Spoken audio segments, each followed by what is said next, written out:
Hello mga kapatid, so I just want to share with you all another cooking series or another baby food. So baby food naman ito guys. So dahil may baby kami dito sa bahay, so tuturuan ko kayo gumawa ng 6-month-old zucchini puree. So yung zucchini nyo guys, wag nyo naman sobrang damihan.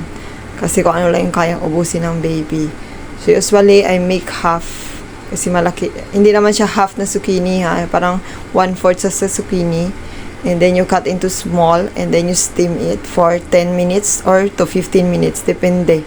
Kasi kung kumukulo na yung tubig mo, pwede lang 10 minutes nyo ilagay para hindi siya overcook.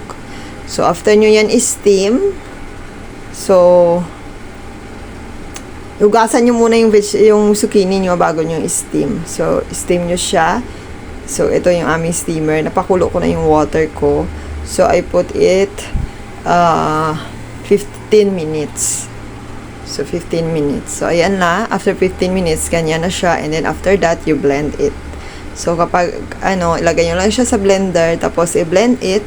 So, napakadali lang. Napakadali lang siyang gawin. Yung puree.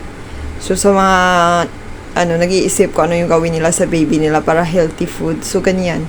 So, ganito ang zucchini baby, 6 months baby puree.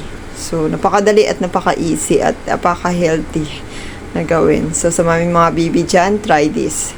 So, yun lang guys, ang ating zucchini baby puree. This puree is for 6 months old baby.